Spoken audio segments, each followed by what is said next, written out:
Isa sa mga pagpapala na maaalala namin ay iminulat mo ang aming mata at binigyan niyo po kami ng hamon upang mabuhay ng punong-puno, masigla at may kahulugan. Kayo po ang siyang maging tagapagsalita ngayon, Panginoon. Tungtungan ng inyong paa, ang inyong lingkod, maitaas namin ang iyong pangalan, pinagdiriwang namin ang kabutihan ninyo. Ang mga salita niyo ang nais naming dinggin, kaya mga salita niyo lang nawa ang aming mapagsalusaluhan. Kayo po pa sa langit, aming tagapagligtas, aming Panginoon, aming Diyos, ang maging tagapagsalita ngayon. Basbasan niyo po kami at itaas niyo ang inyong pangalan lamang. Maghari kayo sa aming puso, anuman ang kaguluhan, anuman ang bagay na maring umagaw ng aming pansin sa inyo, isinusuko namin sa iyong paanan. Kayo po ang maghari, magbigay ng kapayapaan. At habang kami naman ay nagtatamasa ng pagpapala mo, nawa Panginoon, ganun din, ilayo mo sa masasamang tao at masasamang espiritu ang aming mga sambahayan, ang mga mahal namin sa buhay na di namin kasama ngayon. Lord, may you speak, do as you will, lead us, teach us. In the name of Jesus we pray. Amen. 5 steps to life. Hindi lang po 5 ang steps na yan, 5 mahahalagang hakbang upang magkaroon ng isang makabuluhan at malalim na kahulugan ng buhay. If the Lord Jesus came so that we might have life, what did He teach His people so that we may attain the fullness of life? 5 steps to life, and one of that, lahat po ito yung mga verbs, alam na natin pero kailangang sariwain, love. Dapat umibig tayo. Dapat magmahal. Hindi pag-ibig, hindi pagmamahal na noun, kundi verb, magmahal, umibig. Dahil, ang tunay lang pong nakapagpapasaya sa tao ay yung minamahal niya. Pag kami nagbigay sa inyo ng isang platong masarap na pagkain at hindi nyo naman mahal yung nagbigay, maaaring magpasalamat kahit matuwa. Pero kung mahal na mahal nyo yung nagbigay, kahit tansan ang lalagyan at ganun kakonti ang nakaya niyang iabot, ay magpapasalamat kayo at nagagalak kayo. Iba yung tingin ng nagmamahal sa iyo, iba yung kanyang karinyo sa iyo. Kaya yung tao pong marunong magmahal, yon ang nakakalasap ng tunay at malalim na kaligayahan. Because only those that you truly love can truly make you happy. So, love God. Well, God loves everybody. Those who love God are the ones who really feel that kind of love, and those who love God in return are the ones who enjoy this loving relationship. Mark 12:30, Jesus said, "Love the Lord your God with all your heart and with all your soul and with all your mind and with all your strength." Of course, this is a quotation which was very widely known even in the Old Testament. So love God. Love people. Mark 12:31, once more Jesus says, "Love your neighbor as yourself." Isa po itong hiwaga na parang going to the east by sailing west. That by loving people, by even giving sacrificially to people, that's when we attain the deep forms of happiness, therefore the deeper meaning of living. Those who love attain the highest level of life. No wonder God is described as God of love. Kaya po sinabi sa 1 Corinthians 13, "And now these 3 things remain, faith, hope, love, but the greatest of these is love." Yun talaga ang pinakadakila. At kung tayo po hindi marunong magmahal sa ating kapwa, napakalaki ng pinto ang isinara natin, napapasukan sana ng makahulugang buhay. Napapasukan sana ng maraming kulay, hugis, musika, ng buhay na punong-puno at makahulugan. Another verb, another step to life, give. Give to God. Mark 12:17, Jesus says, "Give to God what is God's." Give to people. Romans 12:13, share with God's people who are in need.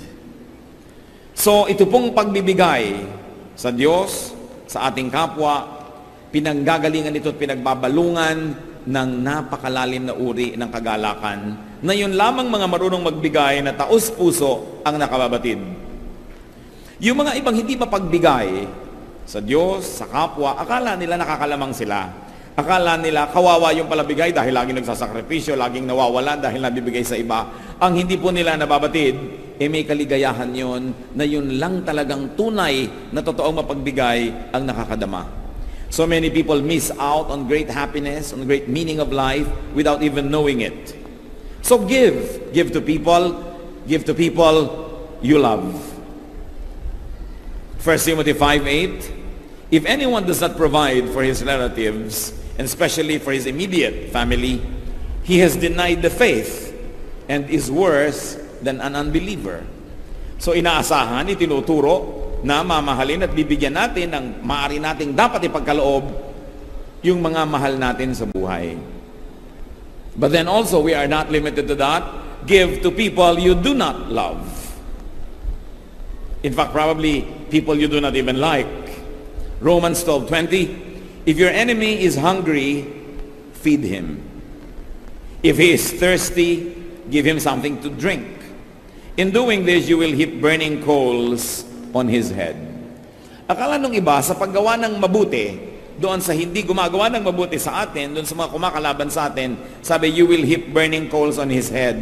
Na parang nilagyan mo ng baga na nag-aapoy at napakainit ang kanyang tuktok at tuloy nahirapan siya at naparusahan mo.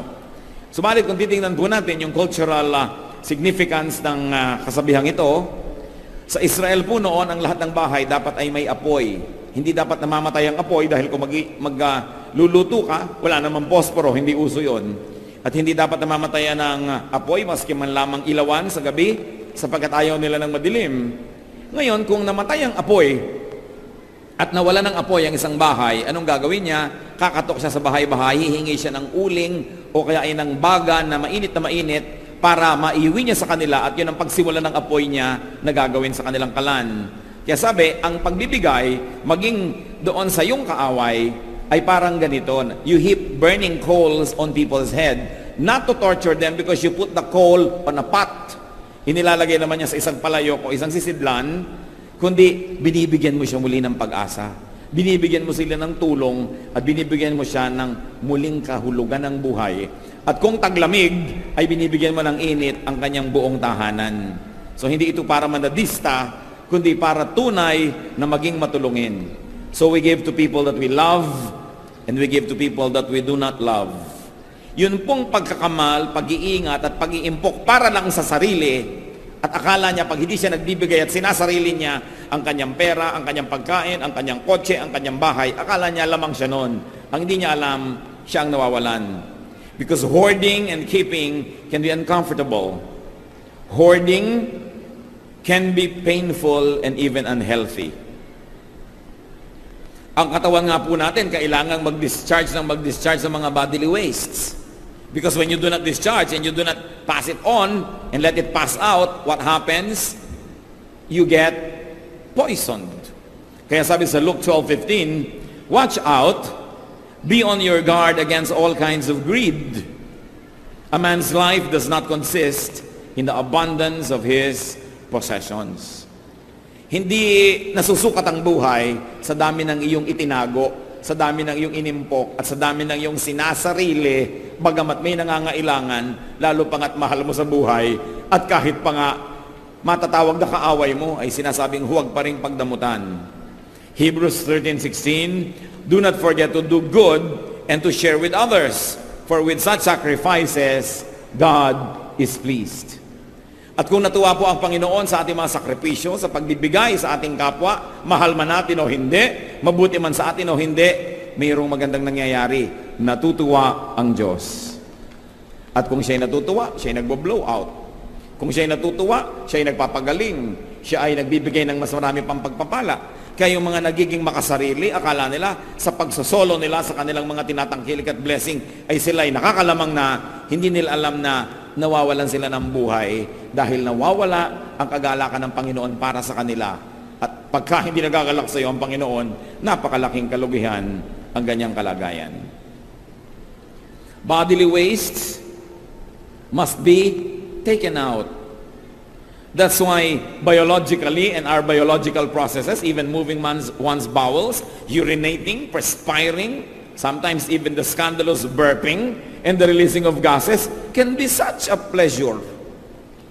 Alam natin na isa sa mga pinakamalalakit, malalalim na kaligayahan ng buhay ay palamasin ang mga dapat lumabas na yan sa ating katawan. At napakahirap pagka hindi makalabas ang mga yan, na uospital ka pa at kung ano-anong ginagawa sa'yo. So letting go, giving up, giving, make life wonderful. Because when you take, you must give. And we take blessings from the Lord every day, so we must give blessings to others every day.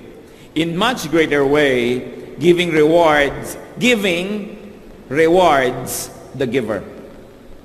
Yun pa lang pong pagbibigay, gantimpala na sa nagbigay, sapagkat kung taos-puso yun, may kagalakan siya. Merong isang uri ng kagalakan na ilang mapagbigay ang nakakadama. So we must discover or rediscover life in giving. Hindi tayo padadala sa turo ng sanlibutan na be wise, think of yourself, be selfish, dahil mawawala yung napakalaking pagpapala na tanging sa pagbibigay lamang natin nalalasap. Kaya ang conclusion sa Acts 20:35, it is more blessed to give than to receive. And this is not only to condition people so that they will continuously sacrificially give, but it is written because it is true. It is more blessed to give than to receive. Pangatlong hakbang po, to have a full life, forgive. Magpatawad. Forgiving is letting go of toxins, of unhealthful and destructive energies. Dahil po, mga kapatid, tao tayo, magkakamali tayo, magkukulang. Ganon din ang lahat ng mga mahal natin sa buhay. Ganon din ang mga pinapahalagahan natin, maging ating kabiyak, anak, magulang, kapatid, pinsan, kaibigan, kapitbahay, kapwa manggagawa. Darating at darating ang panahon, kung hindi pa dumarating, magkukulang yan sa atin. Magkakasala, magkakamali. Sapagkat lahat ng tao ay magkakamali at magkukulang, magiging miserable ang buhay ng lahat, liban na lang matuto tayong magpatawad. You can never ask perfection from people around you. They will be short of your expectation. They will probably commit errors intentionally or unintentionally. So who is a happy person? A happy person is not the one who is never offended by anybody, because there will always be people who will offend us. A happy person is a person who knows how to forgive. Kung gagawin po nating pamantayan para maging masaya, yung walang nakakamali laban sa atin, magiging miserable tayo dahil laging may magkakamali. So sino ang masaya? Yun lang marunong magpatawad. Yung tinatanggap niya na magkakamali at magkakamali, magkukulang ang kapwa. At lalo't nangyari na at tapos na, ano pang gagawin natin? Alam naman, magmukmuk na lang tayo buong buhay, magtanim ka ng sama ng loob habang buhay, at huwag mong kausapin ng dating mahal mo buong buhay. The way to have life is to forgive. The only way to keep on living is to forgive. Because if you're going to be a prisoner of other people's errors against you, you will never be happy. The only way to transcend and to deal with the shortcomings of people around us is by forgiving them. Kung sa pagpapatawad po kayo aasa, hawak nyo sa kamay nyo ang inyong kaligayahan kasi kayo ang magpapatawad. Pero kung iaasa nyo na perfect sila at pag nagkakamali sila, magagalit kayo, magiging malungkot kayo dahil walang perfect. So magpatawad. Colossians 3:13-14, bear with each other and forgive whatever grievance you may have against one another. Forgive as the Lord forgave you. And over all these virtues, put on love, which binds them all together in perfect unity. Kaya talagang tama yung sabi ng isang awit, pag-ibig lang ang susi ng lahat. Kung tayo iibig, magmamahal, kakambal ang pagpapatawad. Kaya pag may ikinakasal po ako, madalas sinasabi ko, huwag lang kayong magsumpaan na magmamahalan. Magsumpaan din kayong magpapatawaran. Dahil baka nga hindi pa natatapos yung wedding ceremony, nagkakainisan na kayo. Pero habang kayo'y nagpapatawad, tuloy ang inyong pagiging mag-asawa. Kahit may nagkakamali, parehong nagkamali, pag nagpapatawad, tuloy. Sino po ang hindi nakakatuloy na relasyon? Yung hindi nagpapatawad. Pero pare-pareho lang na-offend, pare-pareho lang nadedesmaya, pare-pareho lang kung minsan nabibigo. Very important. Pang-apat po na hakbang para magkaroon ng sigla ang ating buhay, verb pa rin, fight. Not with your spouse, not with your parents, not with your brothers and sisters. Fight. Dedicate yourself to a great warfare. Dedicate yourself to wholesome, good, and sacred warfare. In other words, brothers and sisters, be at war with something bad. Go to war for something good. Isa po na naobserbahan ko sa buhay, yung mga taong pag tinanong mo, kumusta po? Eto, tinatamad. Eto, walang sigla. Eto, walang magawa. Itong mga taong to, walang giyera sa buhay. Kaya mahalaga, may giyera kayo sa buhay. Even God is at war with evil. So the people of God must be at war. We must be at war with something bad. And we should go to war for something good. So dapat meron po tayong cause. Meron kayong isang adhikain. Meron kayong sinasalihang isang movement o isang bagay na nais baguhin ang mundo, ang buhay, o mga aspeto ng buhay. Like, gusto nyo bang masugpo? Halimbawa, yung pagtitinda ng sigarilyo sa mga kabataan. Gusto nyo bang masugpo ang pagtitinda ng drugs sa kahit kanino man? Isang cause yan. Gusto nyo bang linisin ang lahat ng ilog ng Pilipinas? Linisin ang Laguna de Bae? O kaya linisin ang ilog Pasig?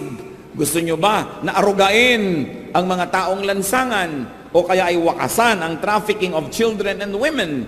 O kaya ay wakasan ang pagkalbo at walang haba sa pagsira sa ating kalikasan? Dapat may giyera kayo sa buhay. Kasi kung wala kayong giyera, araw-araw nagtataka kayo kung ba't kayo buhay.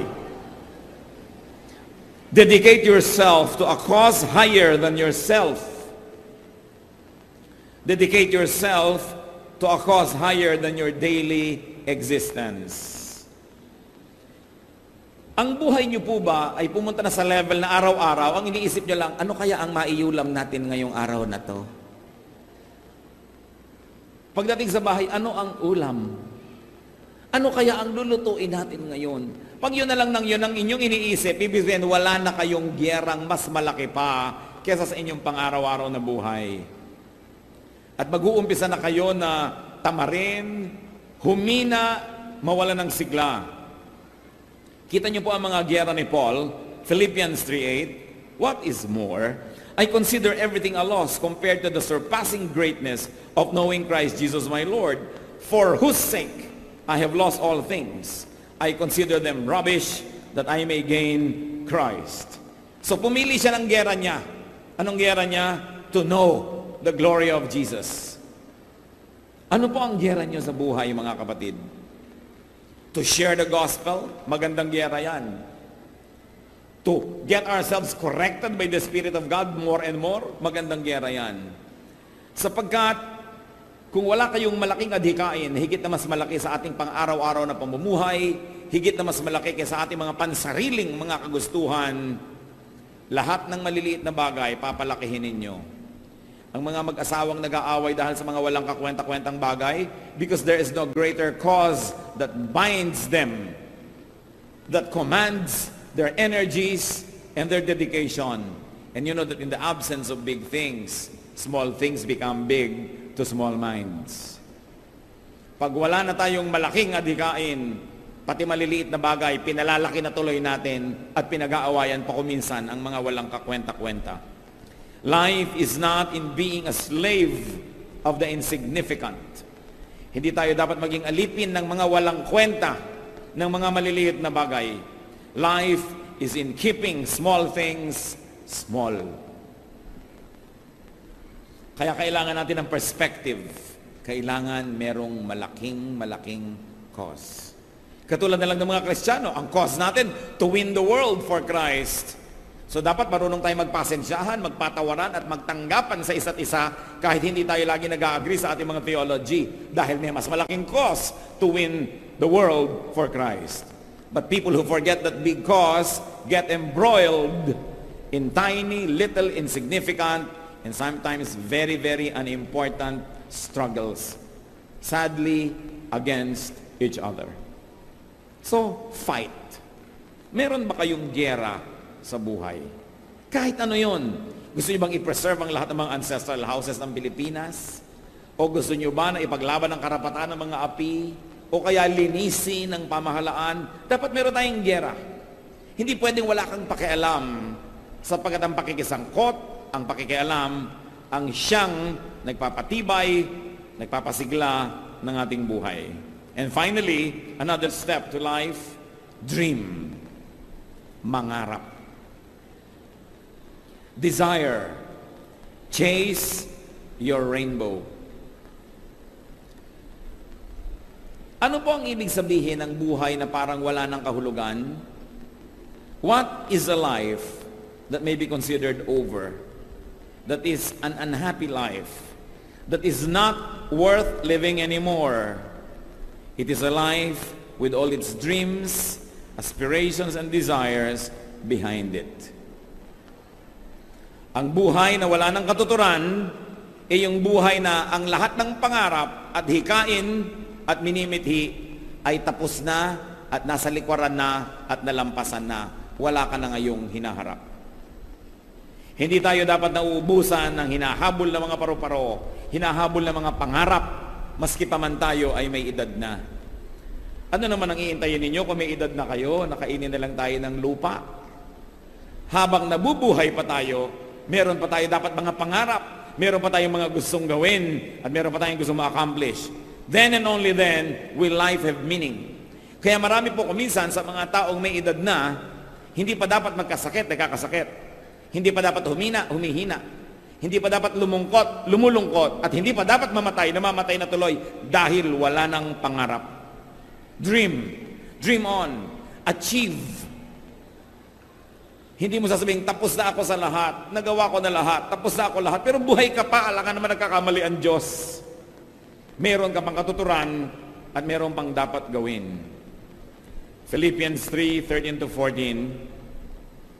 One thing I do, forgetting what is behind and straining toward what is ahead, I press on toward the goal. At ang sinabi naman nito ni Paul ay hindi na siya bata. Napakarami nang nagawa sa buhay at pwede na magpahinga. Pero sabi niya, one thing I do, nililimot ko na yan, tapos na. Hindi na ako nagdadramang bukid sa nangyari. Hindi ko na itinatanim pa yung mga sama ng loob na yan. Hindi ko na inuungkat-ungkat pa sa mahal ko sa buhay yung pagkakasala niya sa akin noong 1972. Hindi ko na pinanghihinayangan pa na hindi ako naging ganito, hindi ako naging ganon, hindi ako pinanganak na mayaman. Tapos na ang tapos. Pati ang mga kasalanan ko na natapos na, tapos na. Ang mahalaga sa akin, patuloy pa to run the race. Because at the end of the race is the Lord Jesus waiting for His people. So, run your race. Habang humihinga pa tayo, may katuturan pa at may misyon. At kung wala na kayong maisip noon, mag-isip kayo sapagkat meron. Otherwise, it's probably a mistake of heaven that you are still alive. The Lord Jesus taught and modeled the ways to happiness. And among them, we mentioned 5. Love, give, forgive, fight, dream on, and be happy. Ecclesiastes 3:12. Solomon, the wise man, said, I know that there is nothing better for men than to be happy and to do good while they live. So let's continue to do good, but let's also continue to be happy. Do not let even religion deprive you of happiness. Do not be deceived into thinking that religiosity is only a matter of sacrifice, that is only a matter of not having a life. Because Jesus said, I came that they might have life and have it to the full. Panginoon, salamat sa inyo pong mga paalala sa amin. Salamat po sapagkat kayo yung mapagmahal, maalalahanin, at nais ko kami magkaroon ng buhay na matatag, masaya, at kung hindi man laging maginhawa, buhay na may katuturan, buhay na may misyon. Sa pagyuko namin sa iyong presensya, O Diyos, Suriin mo po ang aming puso. Nais din naming makisuri. Ipakita mo sa amin, Panginoon, kung masasabi namin ang buhay namin ay may katuturan, and it's exciting, and there is so much to do, o kaya masasabi namin ang buhay namin parang wala ng kahulugan, parang wala nang nangyayari, parang walang direksyon. Kung kayo, kapatid, kabilang doon sa pangalawang grupo, na masasabi niyong parang wala na akong direksyon, hindi ko malaman ang gagawin ko, parang walang excitement ang buhay, nais kong manalangin para sa inyo. Yumuko kayo sa presensya ng Diyos, saan man kayo naroon ngayon. Hihingi tayo sa Diyos ng isang mahimalang paghipo, na makita nyo ang maaring hindi nyo na pagpapapansin kung ano pa ang mga misyon na dapat natin gawin sa buhay. Panginoon, kung meron sa aming kalagitnaan, sino man na maaaring i-consider niya ang kanyang buhay na parang wala ng katuturan, wala ng kahulugan, wala ng meaning, o kaya walang kabuhay-buhay, walang kasigla-sigla. Kausapin mo, Panginoon, ngayong Espiritu. Espiritu niyo ang kumausap, Panginoon. Ibulong niyo kung ano pa ang mga nais niyong gawin namin sa buhay. Sa marami nang nagawa, ano pa? Sa wala namang nagawa, ano ang dapat gawin? At sa nalilito, kaliwanagan ang ipagkaloob niyo, Panginoon. Nais niyong makita ang isang buhay na masigla, isang buhay na naghihintay, anticipating, and excited for tomorrow. Hindi isang buhay na parang hinihila ang paa at mabigat ang paglakad ng panahon. Pakita mo sa amin, Panginoon. At sa bawat kapatid naman, nakitang-kita ang kanilang misyon sa buhay, humihingi kami ng kalakasan para sa kanila. Salamat, Ama, kahit wala kami patago, malakas po ang loob naming humingi dahil Ama namin kayo. Dahil mahal nyo kami at dahil sa inyong mga pangako. Mga kapatid, tanggapin ninyo ang hinihiling nyo sa Panginoon ayon sa iyong pananalig at ayon sa kanyang kapangyarihan. Sumagana nawa ang pagpapala ng Diyos sa inyong buhay. Amang Diyos, aming tagalikha, salamat po sa ngalan ng aming Panginoong Hesus.